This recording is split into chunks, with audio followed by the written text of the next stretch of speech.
participantes, bienvenue à tous et à toutes. On va commencer ce webinaire sur la visibilité lesbienne, puisque la journée de la visibilité lesbienne, pardon, c'était hier. Donc on fait ce webinaire aujourd'hui pour que les personnes qui auraient voulu participer à des marches hier puissent le faire. Je ne sais pas si je vais commencer avec la première question, et je ne sais pas qui vous prend la parole d'abord, mais ma première question, elle revient un peu sur l'engagement global que vous avez toutes les quatre, à savoir que si vous êtes à ce webinaire, c'est que vous êtes out en politique. Comment vous liez vie lesbienne et vie politique d'abord? Peut-être Zoé, qui doit nous quitter un peu plus tôt. Je ne sais pas si tu veux prendre la parole en premier ou si tu es encore dans les transports ou dans la rue. Alors, bonjour à toutes et à tous. Au risque de vous décevoir, je ne rentrerai pas chez moi puisque je suis devant, c'est quoi, c'est l'église Saint-Roch. Donc voilà. Non, juste, je dois aller autre part après, mais c'est pas dans l'église Saint-Roch. Mais voilà. Donc bonjour à toutes et à tous. Donc Zoé, effectivement, comment allier vie lesbienne et vie politique? Alors, comment dire? Je ne sais pas si j'ai une vie lesbienne. Je sais que je le suis, mais en tout cas, du fait de mes études qui me prennent beaucoup de temps, puisque je suis encore en licence, en double licence même. Je n'ai pas le temps de sortir, de participer à la vie communautaire, etc. Et donc ça, c'est un premier point. Après, comment allier identité lesbienne et politique? Je trouve qu'il y a il y a deux difficultés que je vais rapidement énoncer. Euh, une première qui est quelle est la place de l'orientation sexuelle d'une personne en politique? Parce qu'on voit souvent des commentaires de oui, les politiques, pourquoi est-ce que vous parlez de votre orientation sexuelle? On s'en fiche, c'est pas pour ça que vous êtes élu. Voilà. Il y a ça.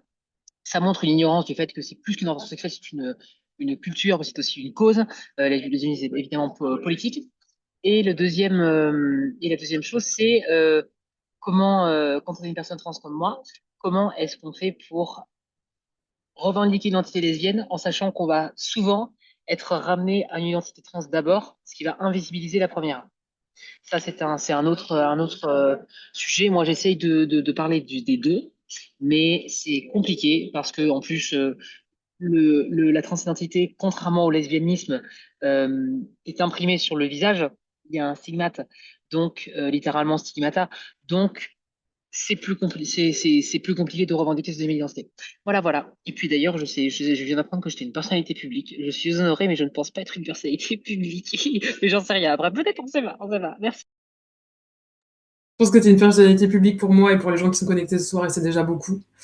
Euh, Est-ce qu'il y en a une de vous, Margot, Sabrina ou Alice, qui voulait rebondir sur ce que disait Zoé, notamment sur le fait de ramener souvent aussi les personnalités politiques qui font leur coming out à pourquoi est-ce que vous faites ça, pourquoi vous en parlez, ce genre de choses. Est-ce qu'il y en a une qui veut s'exprimer?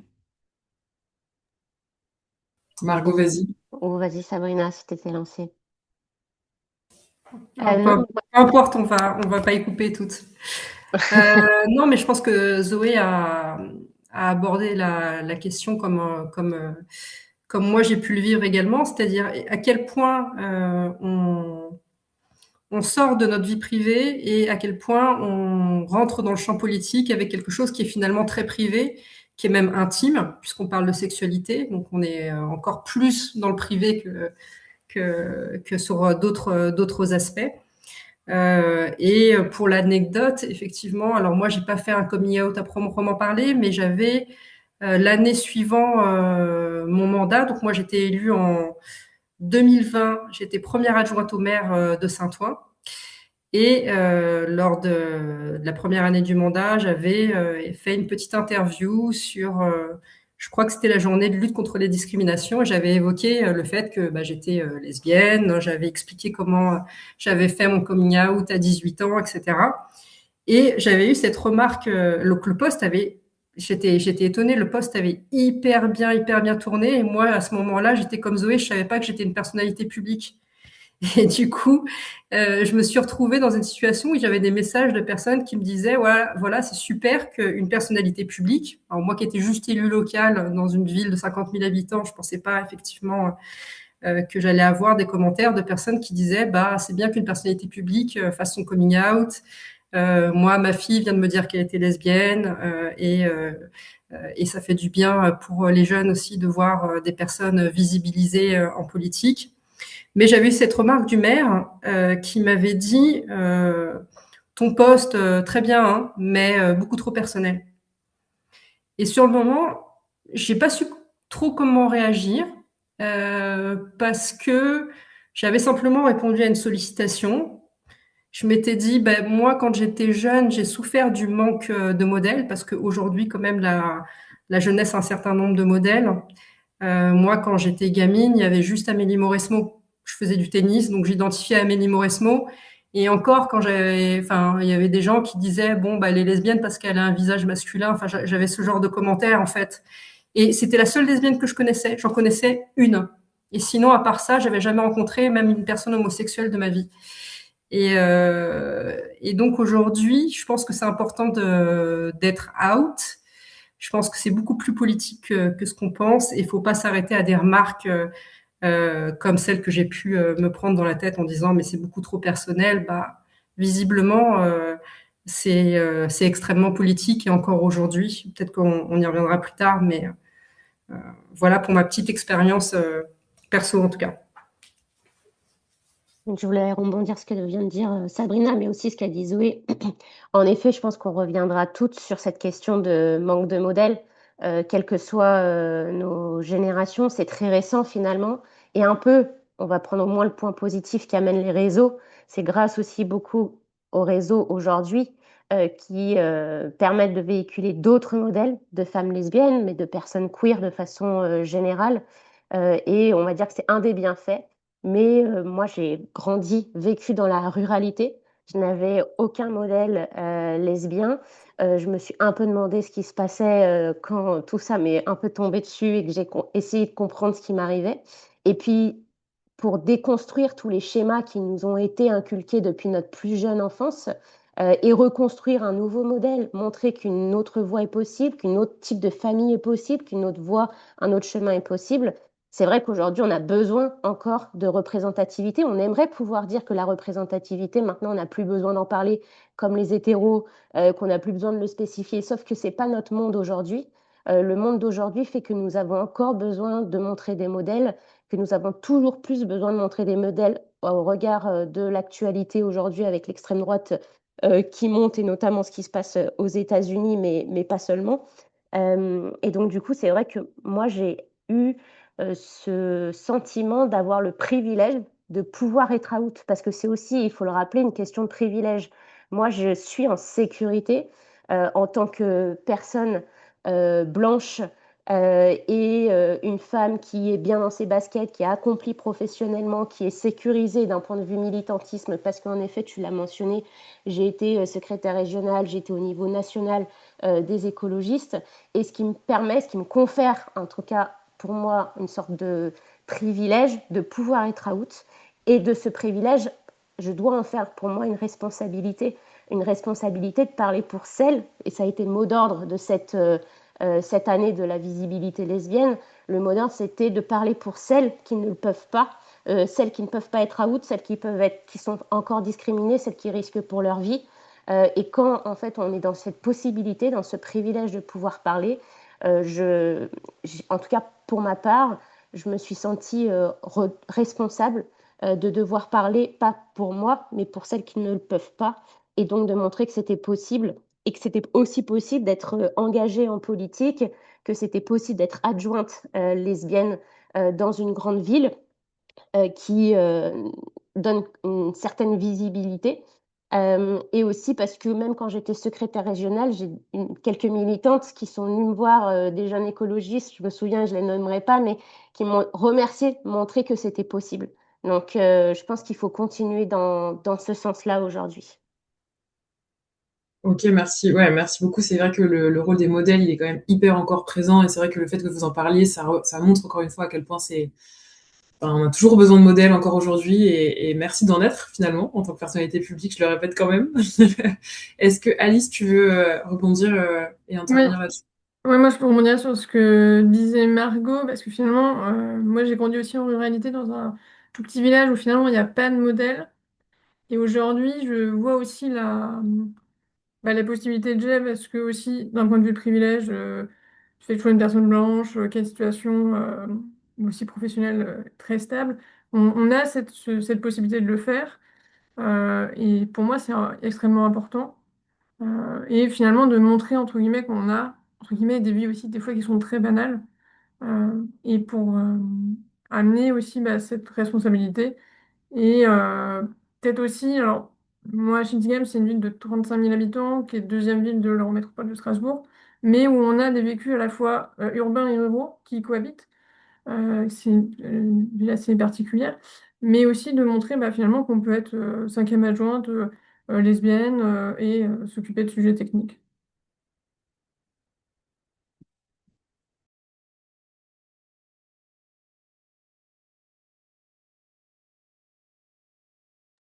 On ne t'entend pas, Manon. Tu n'as pas mis ton micro. Pardon. Je me suis emballée, j'ai commencé à parler toute seule. Non, je trouve ça hyper intéressant ce que vous dites justement sur cette importance d'avoir des modèles à la fois en ruralité, mais aussi dans les espaces plus urbains et de pouvoir représenter toutes ces différentes, tous ces différents niveaux en fait et toutes ces différentes, enfin toutes les différentes villes, les différentes tailles de villes, l'Eurométropole, des différentes régions aussi, puisque pour les personnes qui nous rejoignent, on a différentes régions quand même de représenter ce soir. Et en fait, vous avez un peu répondu à ma question suivante, c'était de savoir en fait pourquoi on s'engage. Et Margot, tu l'as bien dit, c'est pour pouvoir parler pour celles qui ne le sont pas out. Et moi, j'ai une question, c'est comment on fait pour engager d'autres lesbiennes en politique avec nous et comment on fait aussi pour potentiellement les mentorer ou leur épargner des choses que vous auriez vécues. Et est-ce que vous aussi, enfin, je le sais, mais est-ce que vous avez eu des mentorats d'une manière ou d'une autre qui vous ont aidé dans votre entrée en politique, dans vos parcours politiques lesbiens? Est-ce que vous avez eu des mentorats qui vous ont aidé ou pas du tout? Et est-ce que vous aimeriez le faire pour d'autres personnes? Je sais pas qui veut répondre, si On quelqu'un veut laisse répondre. la main à Zoé avec son planning contraint. Oui, merci beaucoup. Est-ce que j'ai eu des mentorats lesbiens? Je ne sais pas. Oui, je dirais que je n'ai pas eu beaucoup. J'ai eu, dans l'arrondissement dans lequel je suis, même pas politiquement, juste en général, le 13e arrondissement, c'est un arrondissement quand même qui est est assez âgé, qui est très hétéro, donc il n'y a pas forcément il n'y a pas vraiment forcément cette culture à l'échelle locale.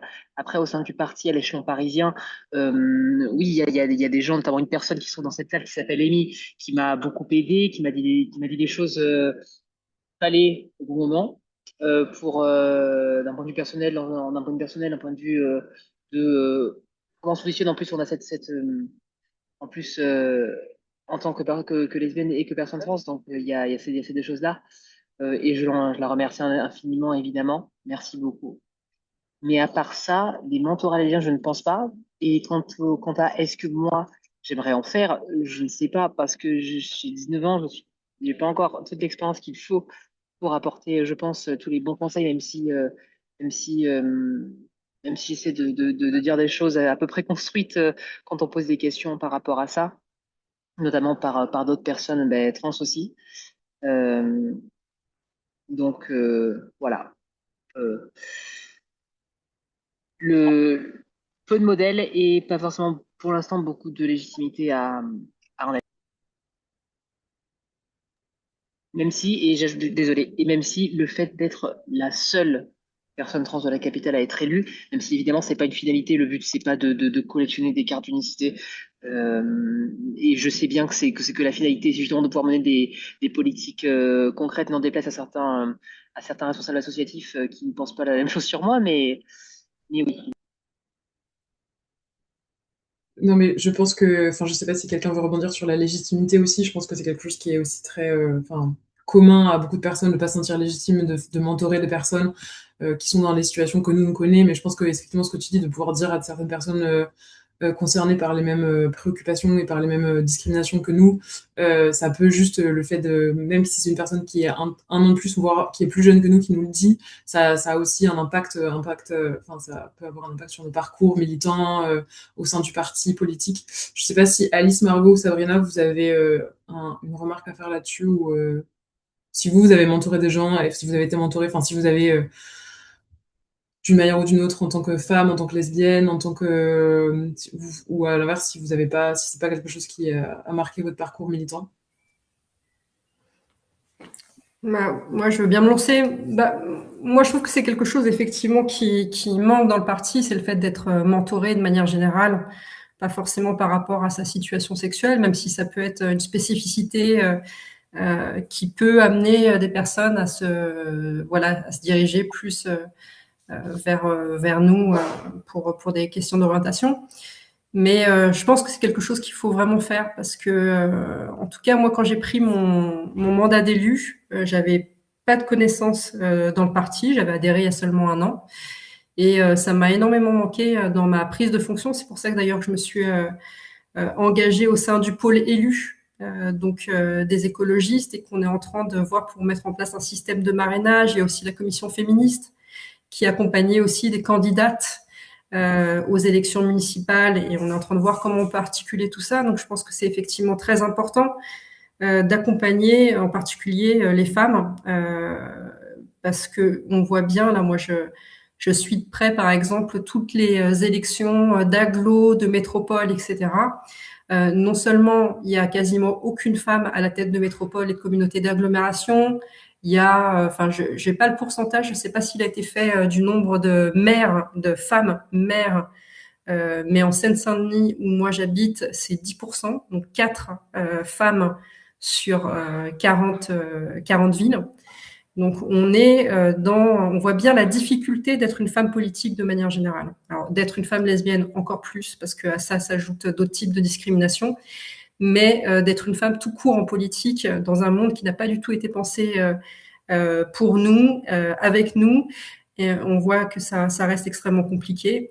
Et puis après, pour du mentorat, si moi à un moment donné je peux aider des femmes, des jeunes élus aussi à essayer de se sentir mieux, notamment sur la première année qui est toujours la plus difficile, avec grand plaisir évidemment. Ouais, merci. C'est vrai que le système de mentorat, je crois que nous, à la commission LGBT, on avait aussi mis un système de mentorat en place pour les élus et les candidats LGBTQIA+. Je sais que ça a été assez utile pour les personnes concernées, puisque je sais que Margot, Alice et Zoé, je crois que vous êtes dessus. Donc j'espère que ça a pu être utile. Je sais pas si vous voulez parler justement, Margot ou Alice, de ça, ou à l'inverse, pas du tout. Peut-être c'est possible aussi.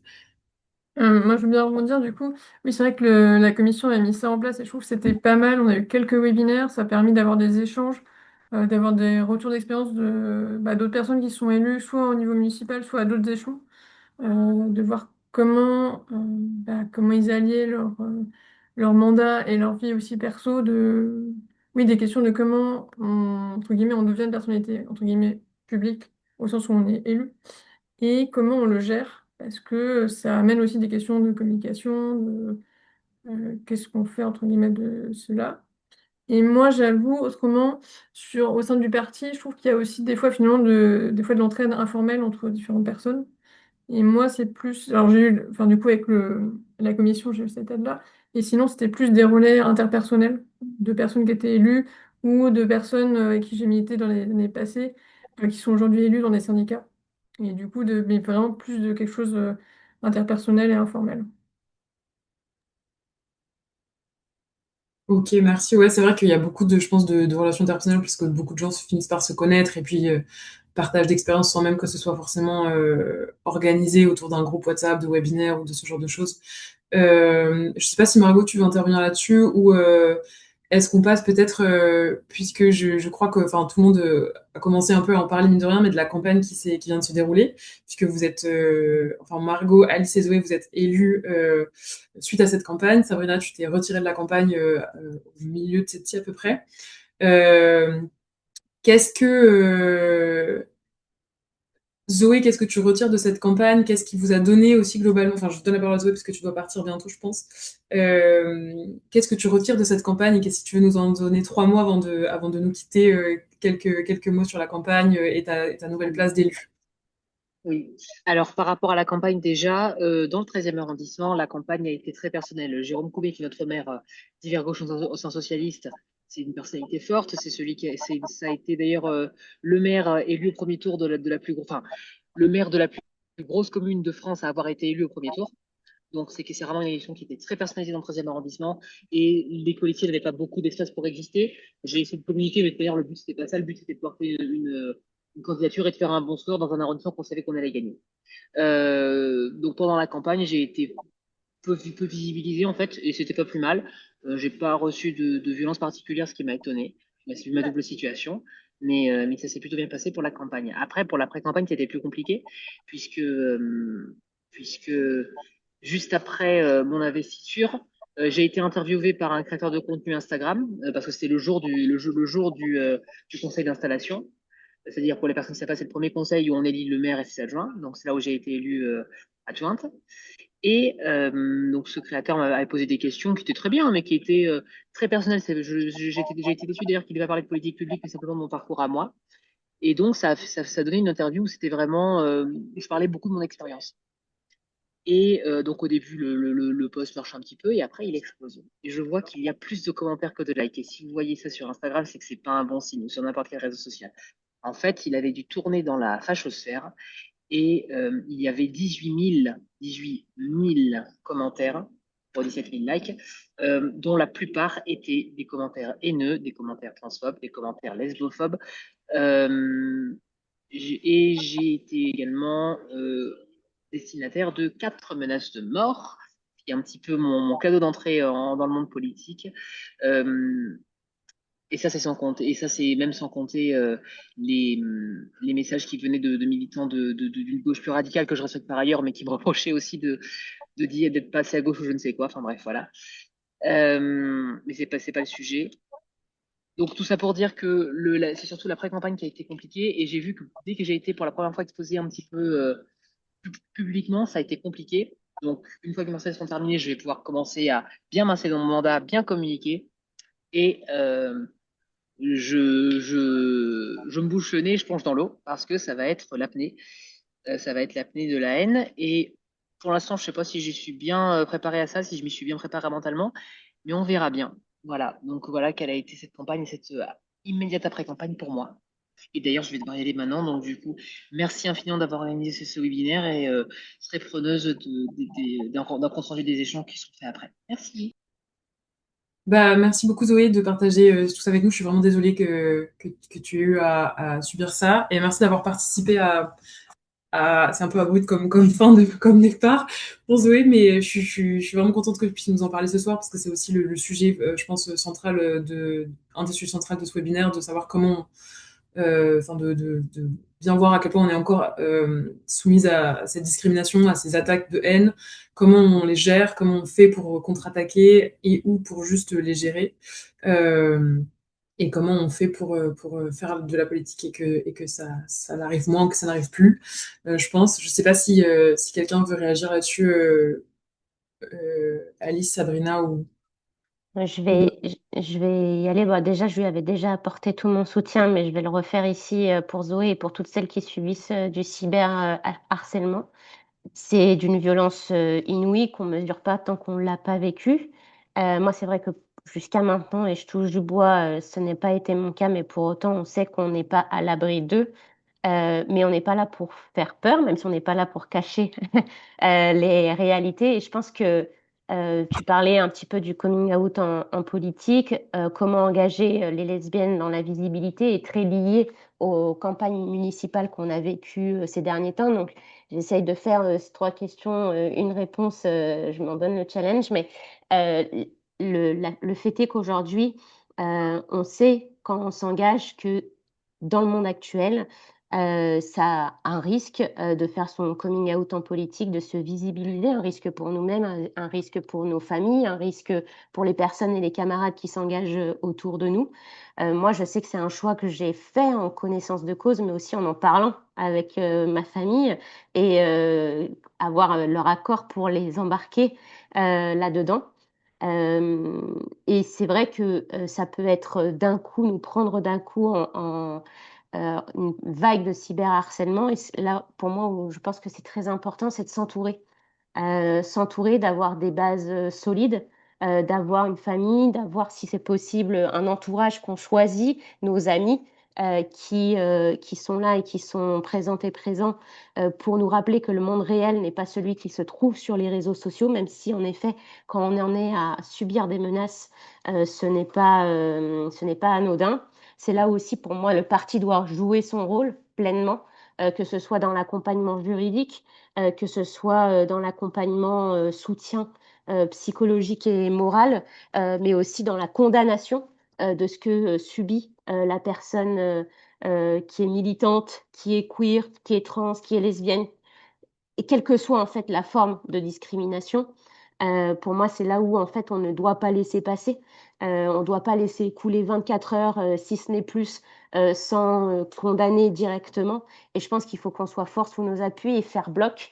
Et c'est ce qu'aujourd'hui je peux demander de faire davantage. Je pense qu'on peut mieux faire au sein du parti sur la condamnation des faits qui sont voilà, des choses qui ont été subies et qui sont encore subies aujourd'hui.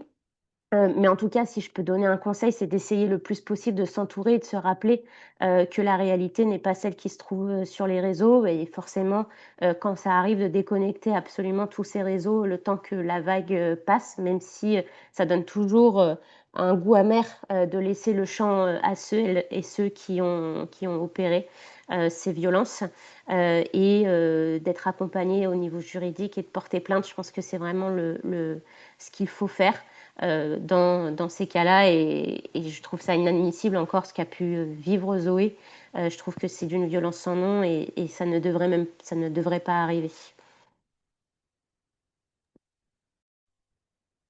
Ouais, merci Margot sur le côté enfin justement de la violence, de ce que ça représente et du fait de prendre un peu du recul et de voir, de s'accompagner d'être correctement accompagné pardon, par nos entourages, nos familles, nos amis.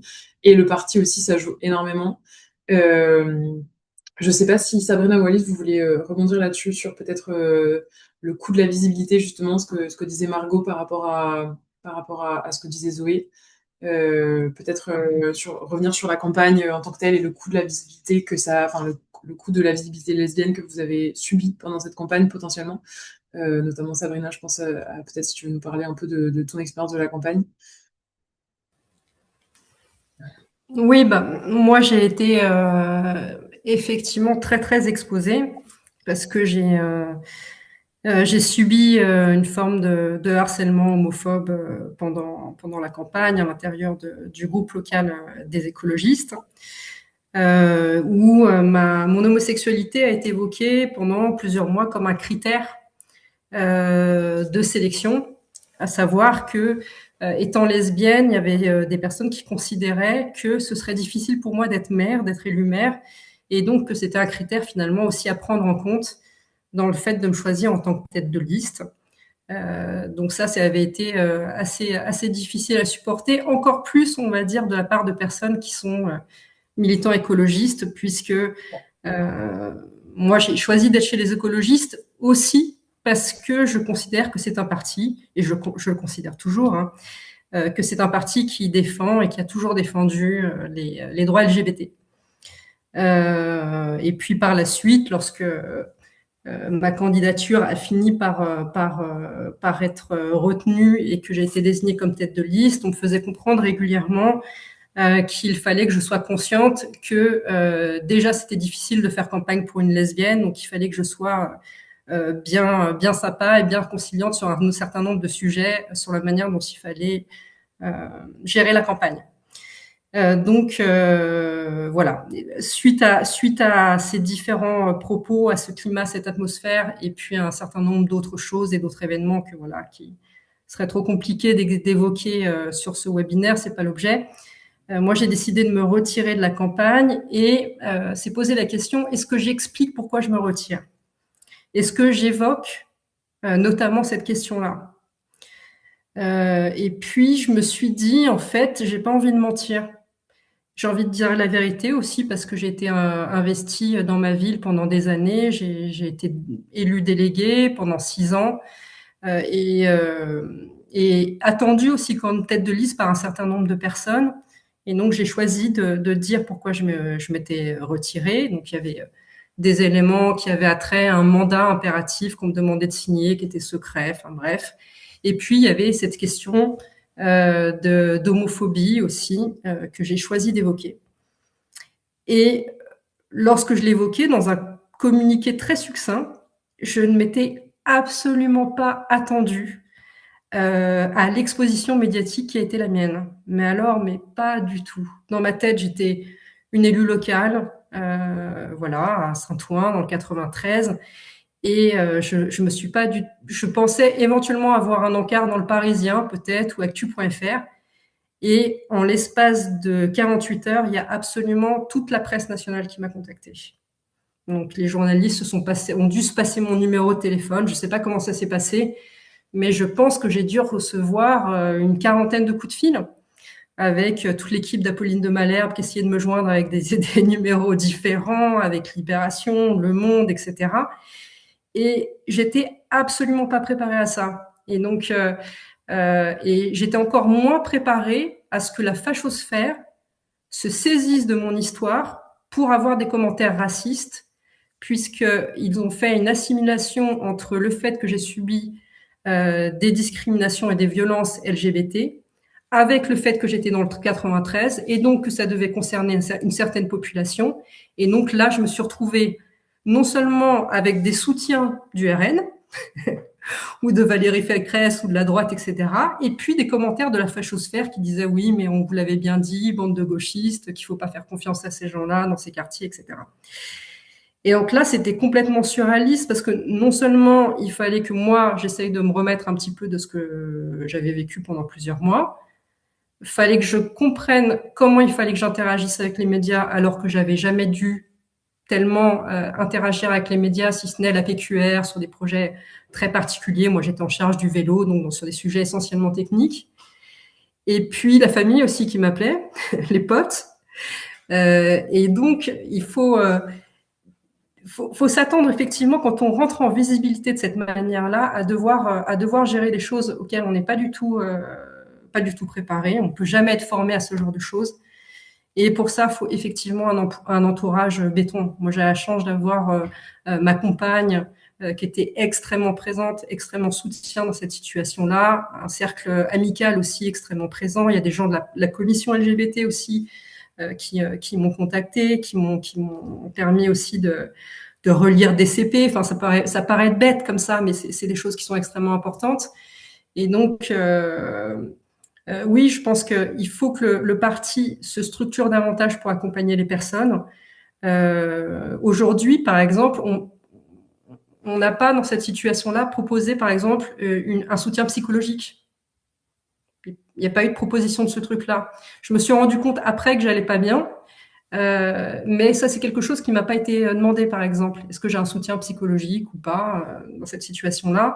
Un soutien juridique aussi peut-être, parce que les personnes, apparemment, on aurait porté plainte en diffamation à mon encontre. Donc j'ai pris des conseils auprès d'un avocat. Ça a un coût, évidemment.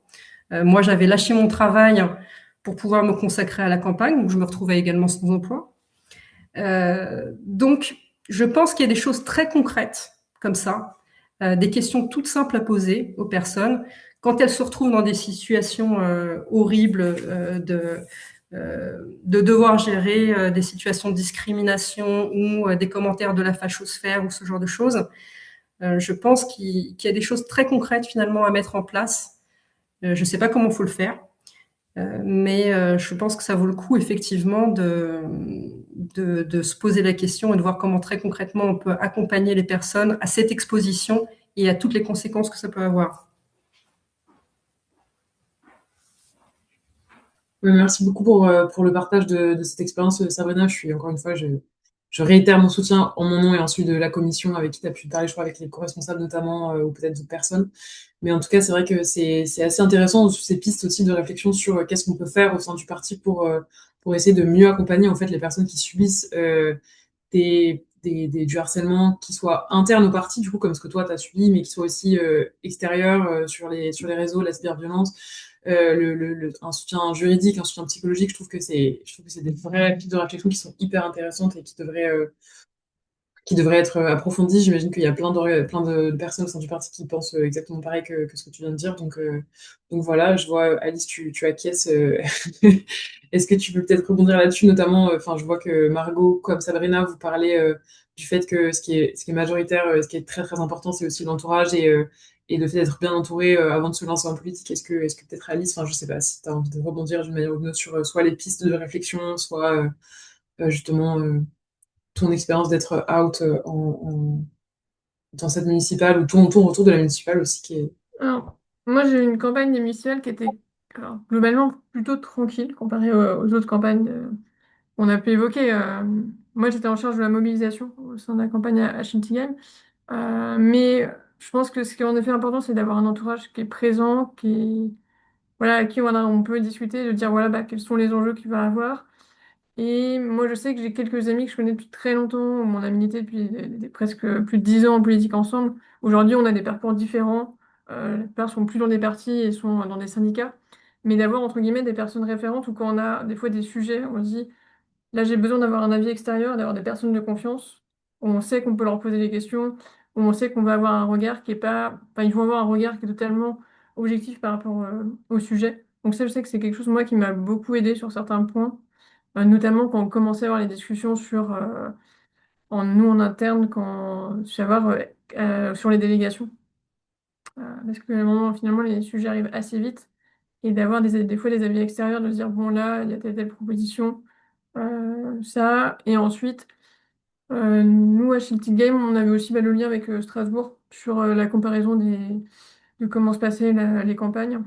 Euh, et pour le coup, nous, on a une campagne qui était quand même beaucoup plus tranquille, moins agressive que ce qu'ont pu avoir les camarades, ne serait-ce qu'à Strasbourg qui est juste à côté. Donc, globalement, moi, j'avoue que j'ai eu une expérience là de la campagne municipale qui était certes intense parce que c'est un rythme de campagne, mais où on n'a pas eu d'enjeu de cyberharcèlement, de harcèlement. Voilà. Hmm. Je voulais juste... Ah, Manon, on t'entend pas, t'as coupé ton micro. Pardon, vas-y Margot, tu voulais Ouais, dire un je truc? voulais juste rebondir sur un point par rapport à la campagne qui est à Villeurbanne et peut-être que d'autres ont été concernés aussi par ça. C'est que à aucun moment, par exemple, on m'a demandé, moi, de mettre en visibilité le fait que j'étais lesbienne, ce qui est une bonne chose, et ce qui, en même temps, si on a envie de le mettre en visibilité, peut perturber et se dire, est-ce que je le fais, est-ce que je ne le fais pas? C'est vrai que je pense que du coup, c'est un choix propre à chacune, à chacun.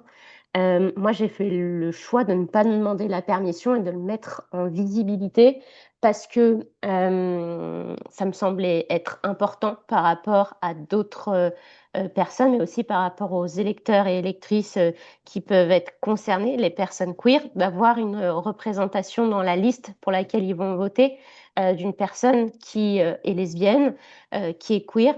Et donc, je me souviens qu'il y a eu ce moment de vidéo portrait qui était proposé à chaque candidate et candidat. Il y avait 3 questions très consensuelles et dans aucune de ces 3 questions, je pouvais placer le fait que j'étais lesbienne. Et j'ai trouvé le moyen détourné d'amener le fait que c'était mon amoureuse qui m'avait amenée dans cette ville, à Villeurbanne, et que j'y étais depuis. Et donc, je l'ai nommé sans le nommer. Et en fait, je me suis dit, voilà, comment tu peux amener ce sujet-là de façon détournée, aussi bien que ce soit dans ta présentation que dans cette vidéo. Je n'ai pas demandé la permission, ça n'a choqué personne. Je pense que aussi, je l'ai fait parce que je me suis sentie en confiance de pouvoir le faire. Je pense que si ce n'était pas le cas, je ne l'aurais certainement pas fait, mais je me sentais en confiance dans la liste et heureusement dans laquelle j'étais. Les personnes qui me filmaient à ce moment-là, je sais que la pièce était remplie dans le local, que tout le monde s'était tu pour la vidéo et je me suis dit bon, je me lance et j'y vais. Et après, il fallait le poster sur les réseaux et je sais que ça a fait beaucoup de écho à certaines personnes, justement, que je le mentionne. Et donc, j'ai pas regretté de le faire. J'ai eu de la chance, en effet, de ne pas avoir à subir derrière un cyberharcèlement. Et j'espère que c'est un peu plus la norme que l'inverse. Et donc, je préfère aussi le dire. Mais c'est vrai que, voilà, je pense qu'il faut aussi pouvoir se dire que si on vous le propose pas, bah, c'est une bonne chose parce que c'est pas forcément qu'ils veulent cacher le fait que vous êtes queer, lesbienne, etc. Mais que parfois, juste, on considère qu'on ne va pas mettre en avant votre critère diversité et qu'on vous a pris sur la liste pour ça et qu'on vous a pris sur la liste aussi parce que vous avez surtout des compétences autres que d'être lesbienne. Et on y reviendra certainement à ce sujet par rapport à nos délégations. Mais en tout cas, voilà, moi, je me suis lancée corps perdu et c'est vrai que je le regrette pas, même si au départ, sur le moment, ça m'a coûté un petit peu en termes de courage, mais je l'ai fait et je suis contente de l'avoir fait. Non, bah merci Margot. Mais justement, peut-être pour revenir, puisque Alice en a parlé, toi tu en parles là sur le choix des délégations. Zoé, donc qui est partie de la vidéo, elle est en charge de l'égalité femmes-hommes et des questions de discrimination contre les personnes LGBTQI à plus. Est-ce que vous aviez comme envie de prendre ces délégations-là, de les prendre en charge, d'être en charge de ces sujets-là, ou à l'inverse, non? Et ma question plus globalement, c'était aussi, en fait, est-ce que vous pensez que les personnes concernées doivent prendre en charge ces délégations parce que si c'est pas nous qui le faisons, peut-être que c'est pas fait ou alors c'est fait par des personnes qui sont juste moins concernées, enfin pas concernées du tout, qui connaissent pas ce que nous on connaît, qui n'ont jamais expérimenté tout ce que nous on a expérimenté et est-ce que vous pensez que, enfin voilà, c'est quoi votre position là-dessus et Sabrina un peu de la même manière aussi, est-ce que enfin, est-ce que comment on fait quoi? Comment on fait pour prendre en compte ces sujets-là en n'étant pas justement forcément la personne qui a cette délégation ou à l'inverse en étant cette personne qui a la délégation en fait? Margot, Alice, je sais pas. Alice, vas-y. Moi, je veux bien commencer. Du coup, moi, j'avais pas forcément envie d'avoir la délégation sur les discriminations. Juste d'un point de vue personnel, parce que j'avais envie d'avoir plus une délégation technique sur les sujets structurants. Parce que aussi, je milite dans les assos vélo. Donc, en fait, j'avais envie d'avoir la question de la mobilité. Et en fait, en interne des écolos, quand on a commencé un peu à parler des délégations, pareil, la tête de liste nous a demandé assez rapidement, en décembre, sur les sujets sur lesquels on voulait se positionner. Moi, j'ai compris assez vite qu'il y avait plusieurs personnes qui se positionnaient sur les discriminations, notamment des personnes racisées. Et qu'en fait, nous, le portefeuille qu'on a à Chiptigam, c'est égalité femmes-hommes, genre et discrimination, qui est assez large. Et en fait, moi, je me suis dit, moi, c'est pas forcément là où j'ai envie d'aller. En même temps, il y a des gens qui sont concernés par cette discrimination, qui veulent aller prendre le portefeuille. Donc, en fait, ça sert à rien d'aller en concurrence. Et pour le coup, j'avais aussi envie de montrer que on peut être une femme lesbienne et avoir des portefeuilles techniques. Et pour moi, ça aussi, c'est important qu'on n'ait pas que cantonné au sujet de la discrimination, même si c'est un sujet important, mais on a aussi un rôle d'expertise sur d'autres sujets. Et moi, pour rebondir, alors je pense que nos choix se rejoignent un petit peu. Euh, Moi, les questions de délégation sont arrivées très tardivement dans les discussions. C'est-à-dire que c'était entre le premier et le deuxième tour. Je crois que les délégations ont commencé à être réellement discutées et vraiment actées dans les 15 jours qui ont suivi les résultats des élections. Donc, ça n'était pas pendant la campagne municipale.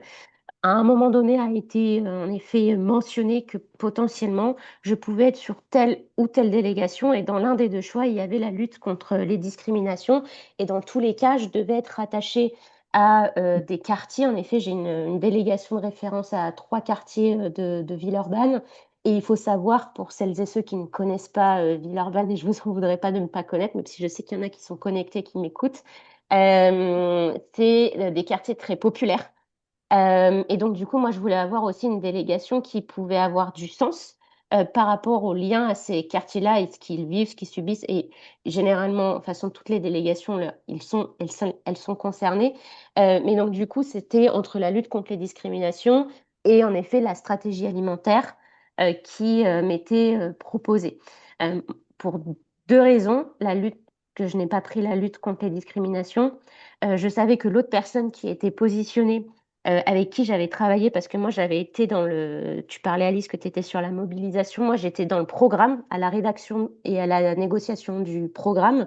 Et donc la deuxième personne avec qui, enfin on était plusieurs, et l'une des personnes avec qui on faisait passer le plus de sujets sociaux pour les LGBT, contre les discriminations féministes, etc., c'était l'autre personne aussi qui était positionnée, qui est une élue communiste, et en qui j'ai pleinement confiance dans sa capacité à mener à bien cette délégation de lutte contre les discriminations, et pas que parce que sa délégation est plus grande que ça, et aussi parce que je sais que je pourrais être associée sans même être forcément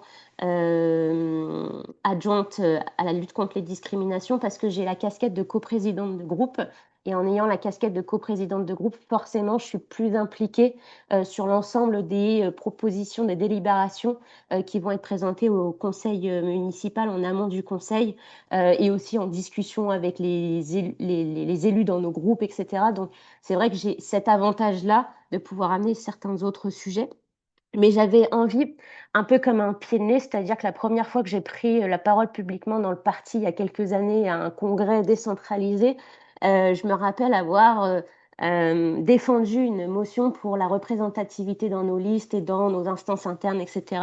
Et j'avais un militant qui avait pris position contre, qui m'avait expliqué que maintenant on allait donner des places parce que les gens étaient noirs, parce que les gens étaient handicapés, parce que les gens étaient... Enfin voilà.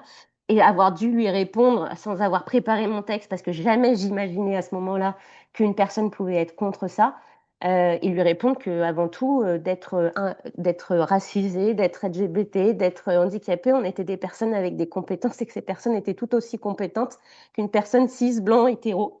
Et même si, bien entendu, nos vécus sont des compétences et que parfois on peut porter malheureusement ces délégations mieux que quiconque en les vivant, c'est vrai que c'est un débat, mais je pense qu'il faut laisser avoir le choix.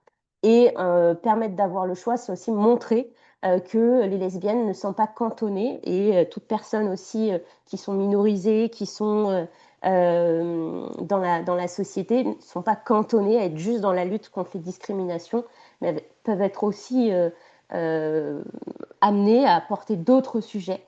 Et moi, c'est vrai que c'était un sujet, la stratégie alimentaire, qui m'apparaissait essentiel dans les territoires notamment, mais pas que, des quartiers populaires, où on a un vrai enjeu à montrer que l'écologie, c'est pas pour les bobos gauchos, et qu'en fait, l'un des premiers axes pour moi qui passe par rapport à ça, c'est la santé, c'est du coup de façon globale l'alimentation et les questions de logement. Et donc, je voulais me positionner sur un de ces trois leviers parce que ça me paraissait extrêmement essentiel et aussi quelque chose qu'on n'incarnait pas suffisamment nous au sein des écologistes, même si c'est le cas de plus en plus. Et c'est pour ça que j'ai voulu partir sur ce volet-là et me permettre d'avoir le choix et me permettre de montrer que le choix était possible. Non, bah, c'est vrai que c'est un peu de vision de savoir, de dire, voilà, il y a un côté où on peut faire autre chose. En fait, on est extrêmement compétente dans à peu près beaucoup de choses. On n'a pas forcément besoin d'être cantonné à ces sujets-là, même si à l'inverse, il y a d'autres personnes, notamment Zoé, je pense qui tiennent à prendre en charge ces sujets-là. Est-ce que Sabrina, tu veux intervenir là-dessus? Est-ce que tu as la même position, tu partages la position de Margot et Alice là-dessus ou pas? Oui, bah, je pense que le débat, c'est toujours ça, c'est que à la fois, on n'a pas envie d'être cantonné un peu à une étiquette, on n'a pas envie qu'on nous colle une étiquette élue, lesbienne, en gros, sur le front, mais en même temps, c'est vrai que parfois, pour porter bien les sujets, c'est bien de les avoir vécus euh, ou de les vivre au quotidien, tout simplement. Moi, je sais que donc dans le précédent mandat, j'étais élue bah, comme Alice aux mobilités. C'était tout simplement bah, parce que c'était mon sujet de militantisme premier. Je m'étais pas posé la question en fait de prendre les discrets ou pas. C'était assez clair pour moi que j'allais avoir envie de m'occuper d'un sujet très très écolo. Mais au cours du mandat, je me suis rendu compte que le sujet des discriminations LGBT n'était pas du tout porté finalement.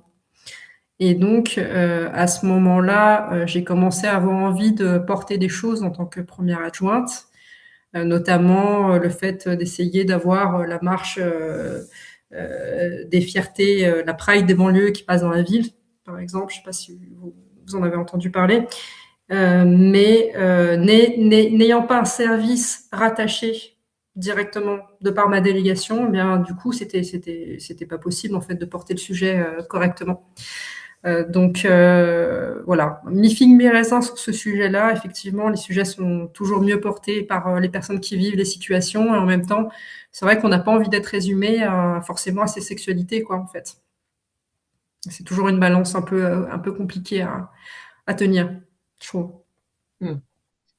Bah oui, oui, c'est vrai que c'est toujours enfin, en fait, c'est ça. Si on ne prend pas forcément en charge Des fois, enfin, c'est pas visible, c'est pas présent, c'est pas étudié, c'est pas. Mais en même temps, si on le prend en charge, ben, on se retrouve très vite aussi parce qu'il y a énormément de choses à faire là-dessus. Donc, on se retrouve très vite à faire que ça. Et en fait, c'est encore une fois très restrictif, entre guillemets. Alors, je vais avoir une dernière question pour vous, je pense, avant de passer aux questions de nos participants et participantes. En quoi vous pensez que, enfin, en tant que femme lesbienne, quels sont vos projets pour vos villes, en tant qu'élu local, en tant que personne qui est impliquée localement? C'est quoi vos projets en tant que femme lesbienne ou autre d'ailleurs, mais c'est quoi je sais pas comment dire ça, votre élément bonus, on va dire ça comme ça, ce que vous allez apporter dans vos conseils municipaux, en tant qu'élu d'opposition, dans vos espaces locaux. Si vous avez une petite question, hein, c'était pas dans les questions que je vous avais écrites, mais ça m'est revenu comme ça là pendant qu'on discutait.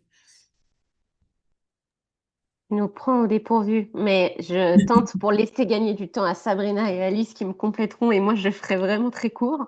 Non, mais en tout cas, je pense que, mais comme quand moi je me suis engagée sur cette liste, j'ai eu l'impression d'avoir une sorte de double responsabilité, c'est-à-dire que en tant que personne, femme lesbienne, et donc qui fait partie d'un des critères de la diversité d'un public minorisé en tant que femme, d'un public minorisé en tant que lesbienne.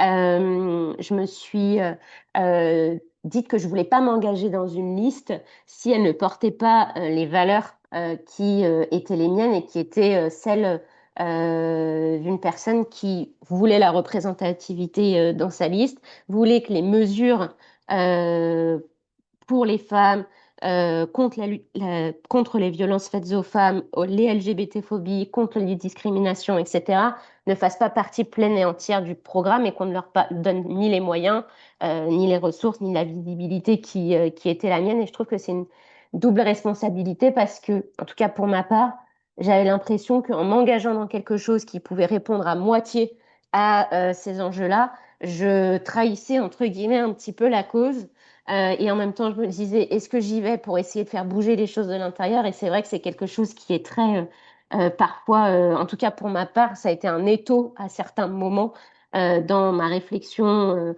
de mon engagement. Et donc, ce que j'espère, c'est continuer à apporter ce souci d'assurer en tout point les visibilités, d'assurer en tout point la lutte contre les discriminations, qu'à chaque fois qu'une délibération va passer, essayer de s'assurer qu'elle prend en compte l'ensemble du panel de la lutte contre les discris, l'ensemble du fait de favoriser l'égalité, etc. Enfin, je ne vais pas vous refaire toute la liste, mais c'est aussi une charge lourde que de faire ça et on ne pourra certainement pas le faire tout le temps, mais en tout cas aussi en tant que moi, pour ma part, coprésidente d'un groupe, essayer alors, je sais qu'il y en a qui sont déjà très sensibilisés sur le sujet au sein de mon groupe, mais de continuer à faire en sorte que mon groupe soit sensibilisé sur ces sujets et que elles et eux puissent également le porter dans leurs réflexions, dans les délibérations qu'ils vont proposer au conseil municipal, dans leurs propos officiels, dans les discours et les prises de parole d'opposition qu'ils vont pouvoir faire et s'assurer que ces sujets-là ne soient pas omis c'est déjà une grosse responsabilité et un gros défi, donc je vais m'en arrêter là, mais j'espère en tout cas que mon rôle de femme lesbienne élue va permettre ça et aussi va continuer de permettre au sein du parti en lien avec la super commission LGBTQIA+, de continuer à montrer que c'est possible et que dans 6-7 ans, on puisse avoir encore plus de femmes lesbiennes et de personnes queer et de personnes trans au sein de nos municipalités. Bah écoute, pour une réponse comme ça, je trouve que c'est une très belle réponse, très complète. Je sais pas du coup si Sabrina et Alice, vous voulez rajouter quelque chose ou si Margot a tout dit pour vous. Ouais, je pense que Margot a bien résumé les enjeux. Moi, je sais quand on a eu la phase d'écriture du programme, c'était vraiment important de bien, en fait, que les termes de LGBTQIA+, soient bien présents aussi dans notre programme. De dire, voilà, on arrive aussi avec nos vécus et de dire que les gens, quand ils vont lire le programme, ouais, les gens concernés puissent voir les éléments écrits Ça a été répété pendant nos réunions publiques. Ça, c'est un premier point. Et ensuite, bah, de faire attention à chaque délibération qui soit votée et de voir à chaque fois, se dire, bah, même si on n'a pas le sujet des discriminations, dans nos délégations, de toujours avoir ce prisme de lecture en fait, qu'on peut avoir de, voilà, sur l'urbanisme, sur la mobilité. On peut amener ce prisme aussi de lecture et je pense que c'est ça aussi qui est important. Hmm. On est un peu les gardiennes, les gardiennes du temple, si je peux dire un peu comme ça. Voilà. Sabrina, est-ce que tu veux faire un petit mot de conclusion aussi avant qu'on donne la parole aux participants, participantes qui voudraient poser des questions? Bah, en fait, plus pousser un coup de gueule en tant que femme. Moi, je suis vraiment outrée par la faible représentativité des femmes. Je l'ai dit tout à l'heure dans les communautés d'agglos, dans les métropoles, de voir qu'il y a encore aujourd'hui des communautés d'agglos, communautés de communes dont les bureaux exécutifs ne sont pas paritaires, que ce n'est pas inscrit dans la loi. On voit bien que dès lors que ce n'est pas inscrit dans la loi, les femmes sont invisibilisées. Et moi, je suis assez en colère aussi du fait que ce soit pas un sujet qui soit défendu plus que ça par le parti. Que par exemple sur la métropole du Grand Paris, on ait fait une liste commune avec Patrick Ollier dans une liste qui n'était pas paritaire du tout, puisqu'il y avait moins de 15% de femmes sur cette liste, et pour autant, on n'a présenté qu'une seule liste avec un accord général, droite, gauche, etc. Et moi, je pense qu'il faut refuser, en fait. Il faut refuser ce genre de choses. Je pense que parfois, il faut taper un peu plus du poing sur la table. S'il y a des exécutifs aujourd'hui qui ne sont pas paritaires, où il y a trop peu de femmes qui sont dedans, faut pousser des coups de gueule et il faut pousser les quelques maires qu'on a ou vice-présidents à dire, bah, en fait, non, faut renégocier, faut s'abstenir, faut pas y aller, faut pas présenter de liste commune lorsqu'elles sont pas paritaires. Et je trouve qu'on n'y va pas assez là-dessus. Je pense il y a beaucoup de choses aujourd'hui, beaucoup de pouvoirs qui sont dans des communautés de communes, dans des communautés d'agglos. Quand vous êtes maire aujourd'hui, quand vous êtes élu dans une ville, vous vous rendez compte à quel point le lieu de pouvoir aujourd'hui dans ces instances, dans ces institutions, ont pris une force énorme. Vous avez la légitimité démocratique aujourd'hui en tant qu'élu dans un exécutif municipal, mais énormément de compétences sont transférées à d'autres institutions et ces institutions-là ne nous représentent pas. Et c'est vraiment un sujet, je pense, qu'il faut essayer de travailler avec nos parlementaires pour peut-être qu'il y ait des choses qui soient inscrites davantage dans la loi. Et je pense qu'il y a vraiment un travail à faire là-dessus, à la fois au niveau politique, mais aussi au niveau technico-juridique, parce que ça va pas du tout. Enfin, on progresse pas du tout sur ce sujet-là. Sur ces dernières élections municipales, c'est très très clair. Donc plus sur cet aspect-là que le côté sur l'aspect LGBTQIA+, pour ma part. Je pense que là, il y a vraiment quelque chose à faire qui doit être mené. Il y a une bataille à mener qui est importante. Ok, merci. Ben, on termine ce webinaire quasiment dans les temps, en tout cas, avec énormément de projets, de nouvelles, enfin, d'idées apportées au sein du parti, aussi en termes donc en termes de parité, de porter ces positions assez fortement, en termes de formation et de soutien psy et de soutien juridique, tout ça. Donc, il y a beaucoup, beaucoup de choses. Est-ce que on a des participants ou des participantes dans la salle qui auraient des questions à poser à nos trois intervenantes? Il nous reste encore, je pense, quelques minutes quand même. On a encore un petit peu de temps pour des questions. Donc, s'il y a des participants, participantes, n'hésitez pas à lever la main ou prendre la parole. Je sais pas comment vous voulez faire. Ça va être gérable. Je sais que la première question est toujours la plus compliquée à poser. Donc, n'hésitez pas. Sinon, j'en ai encore beaucoup. Donc, ça peut durer encore très longtemps.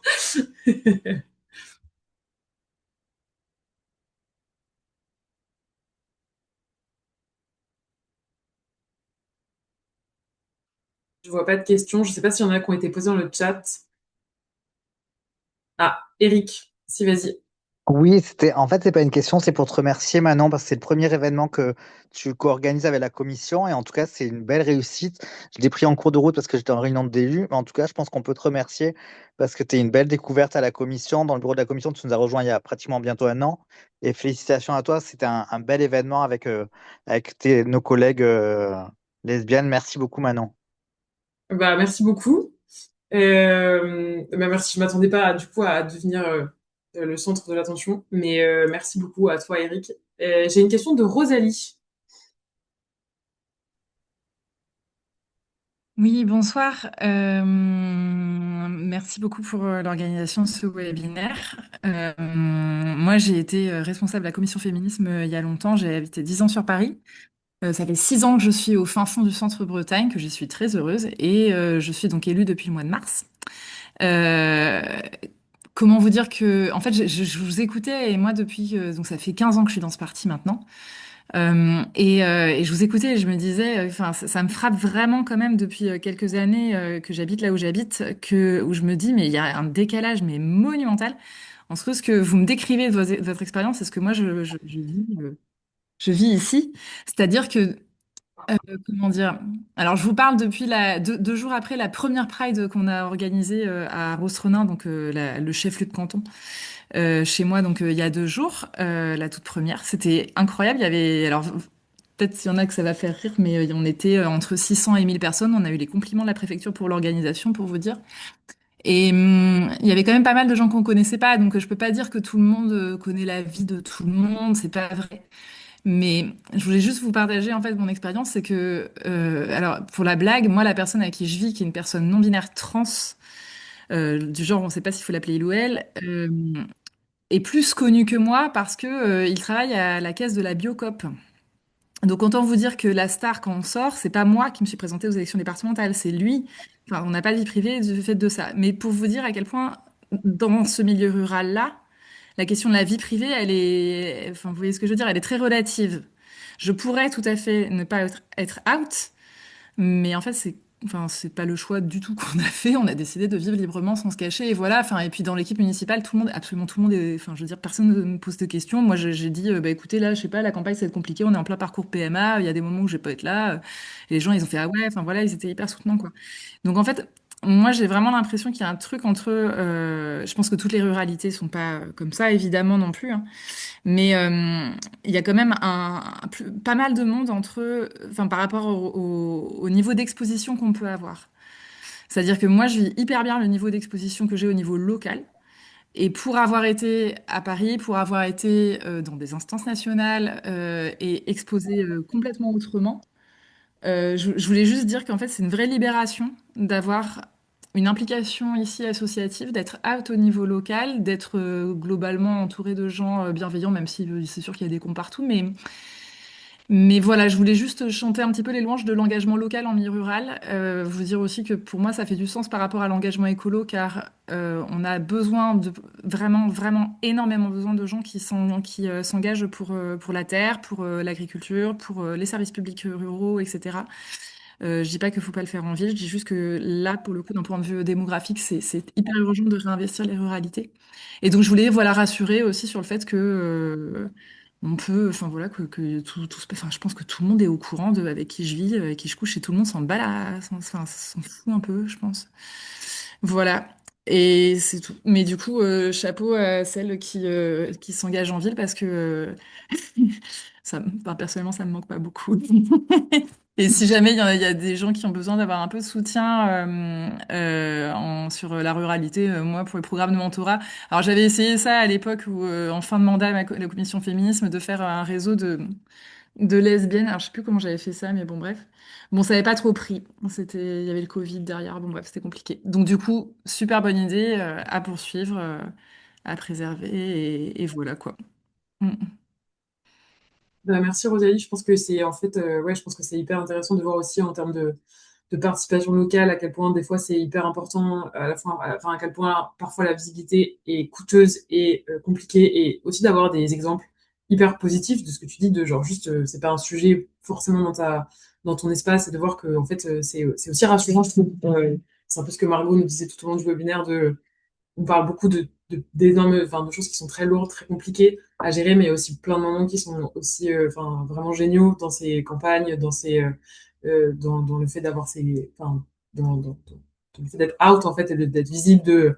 Des fois, ça demande beaucoup de courage à certains moments et un peu de peur et d'angoisse. Et en même temps, parfois, quand on le fait, c'est juste hyper positif de voir aussi qu'on peut être des modèles que vous pouvez être des modèles pour certaines personnes et qu'on peut faire des choses quand même à ce niveau-là. Je sais pas, Margot, Sabrina, Wallis, si vous voulez rebondir sur ce qu'a dit Rosalie à l'instant. Moi, je voulais aller un peu dans le sens de Rosalie et merci de ton témoignage, en effet, sur l'engagement en ruralité. Comme je disais en préambule, moi, j'ai grandi et je viens, avant de revenir en ville, d'un village de 1600 habitants, 900 quand mes parents sont arrivés avec moi en très bas âge, pas très loin de Lyon, mais quand même suffisamment euh, pour vivre pleinement dans le village. Et c'est vrai que j'ai fait mon coming out en ruralité. D'autres l'ont fait. On a eu le premier mariage lesbien qui était la fille de la mère. Les premiers sont venus avec un peu de curiosité et puis voilà, c'est devenu un non-sujet. Et je sais que si demain je devais revenir habiter dans mon village, alors peut-être parce que j'ai aussi l'avantage d'être la fille du village, que j'y ai grandi, etc., mais que ça serait absolument un non-sujet et que c'est toujours un non-sujet quand je retourne visiter mes parents et qu'en effet, alors c'est peut-être pas le cas partout, je n'ai pas fait de statistiques sur le sujet, mais c'est vrai que nos différents engagements ou différentes présences en ruralité peuvent le démontrer. Sarah en parlait dans le chat également. Et j'ai vraiment l'impression aussi que c'est un non-sujet. Et d'ailleurs, j'ai l'impression, mais pareil, j'ai pas de stats, donc je peux pas dire que c'est factuel, mais que des personnes têtes de liste trans qui ont pu se faire élire, elles étaient majoritairement en ruralité et pas spécialement dans les grandes villes. Donc, ce qui prouve bien qu'il y a peut-être largement une ouverture, bien plus grande ouverture d'esprit que ce qu'on pourrait l'imaginer.